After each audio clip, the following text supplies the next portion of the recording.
Hello, YouTube. Okay, so I saw Wonder Woman last week and I freaking loved it. I don't want to get into spoilers because I know not everyone will go see it in theaters or be able to afford to go see it in theaters, but it was a really good action movie, and if you like over-the-top fights and cool magic and or Greek mythology, I super recommend it. Anyways, so about a year ago, I drew a chibi Captain America picture from the Marvel Cinematic Universe as a commission, and I found it really interesting to translate all the intricate little details of the movie version of his costume into like a small stylized drawing. So when I got home from Wonder Woman and decided to try some fan art, I immediately figured I'd try and do the same kind of style again.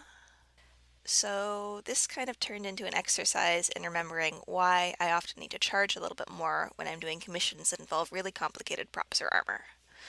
I think time-wise, this took me about twice as long as usual chibi, just getting in all the little details correctly and also in referencing the original costumes and looking up pictures to make sure I was getting everything exactly right.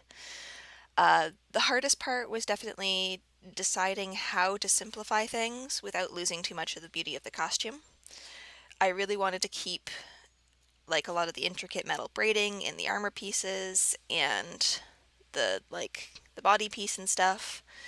But I also needed to cut out little bits of it in order to keep the finished picture looking reasonably clean and neat.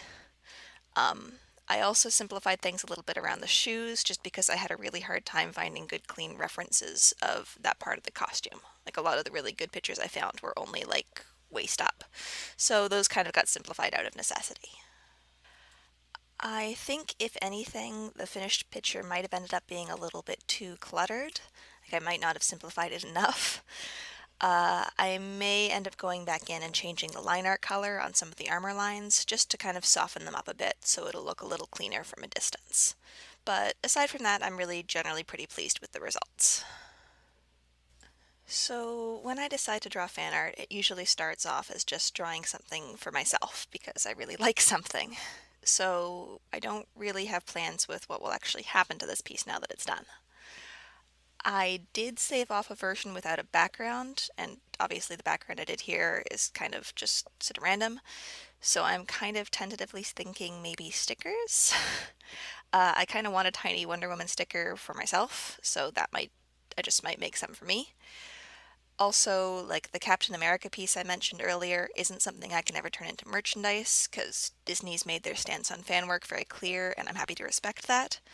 But I do have a soft spot for superheroes, so I do think it'd be really cool to add something superhero-y to my sticker lineup for shows. So that's probably going to be what this ends up turning into.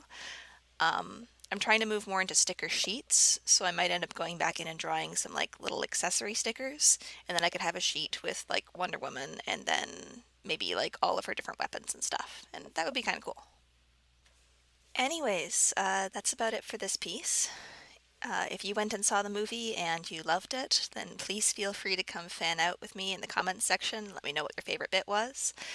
And if you're going to go see it, then I really hope you enjoy it as much as I did. As always, thank you so much for watching, and I really hope I'll see you in the next video.